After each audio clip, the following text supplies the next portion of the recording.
I'm excited to go out and show what I can do. Same situation that it's been for me the last 2 years, and really my whole life.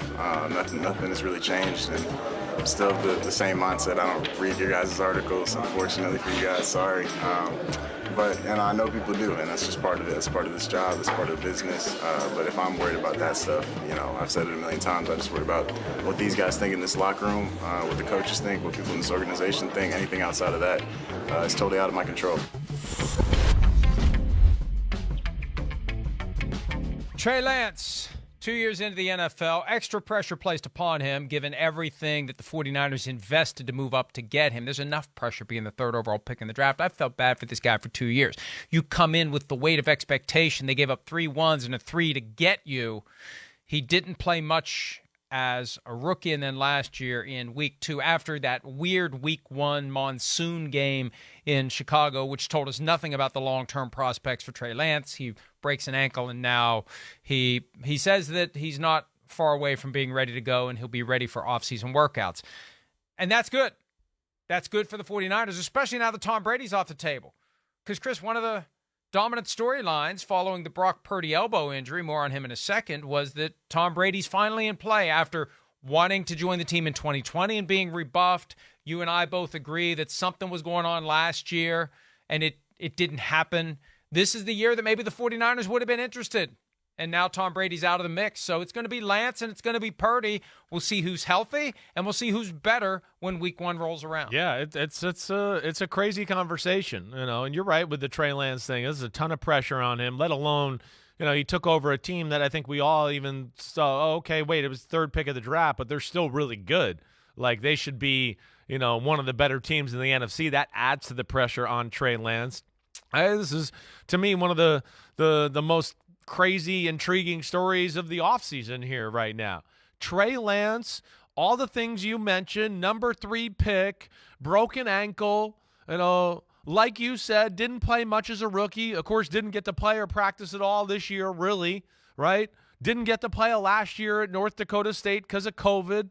I mean, it's a long time here of not playing really quarterback for an extended period of time or any consistency, and now he's going to be the quarterback for the 49ers to start next year? I mean, by all due accounts, it looks that way right now.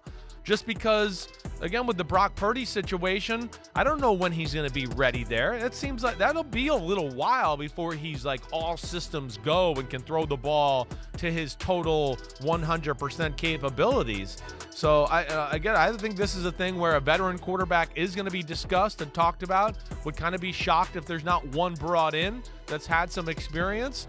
And we'll see if they can make some, headway here with Trey Lance this offseason and get him ready to be the starting quarterback. But it's rare, right, Mike? It's so weird. It's one of the best teams in football, and we're not sure who the hell the quarterback's going to be going into the next season. And they've got like the second or third best odds to win the Super Bowl next year, and we don't know who their quarterback's going to be going into next season. But that's the faith that people have in Kyle Shanahan and that defense. Hell, we don't know who their coordinator's going to be on the defensive side of the ball. Right. But we know they've got a roster full of badasses, and they're going to be good again. However it works out, it will work out. May not win the Super Bowl, but they're going to be pretty damn good next year. And I think that at this point, it is going to be Trey Lance or Brock Purdy. Brock Purdy continues to weigh options on dealing with that elbow injury. He hopes to make a decision soon. Suffered a torn ulnar collateral ligament in the NFC Championship on that first drive when he was hit by Hassan Reddick.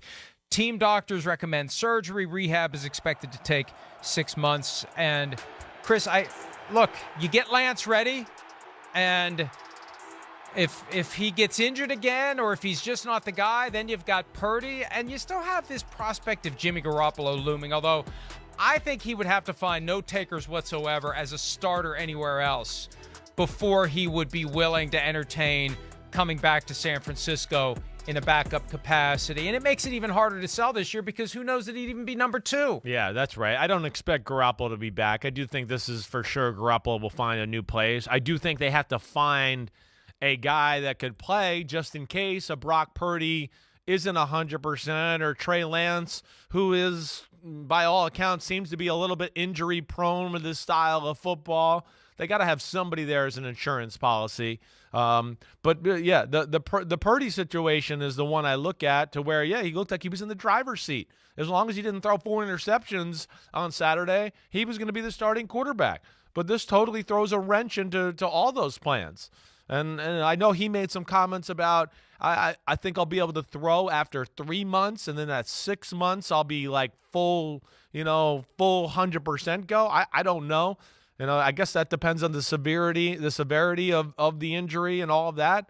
But I can't imagine him being, him total 100% self when August rolls around. So that's where, and I just don't know where this goes. But, yeah, they're going to try to make it work with these two. I just think they need an insurance policy as well.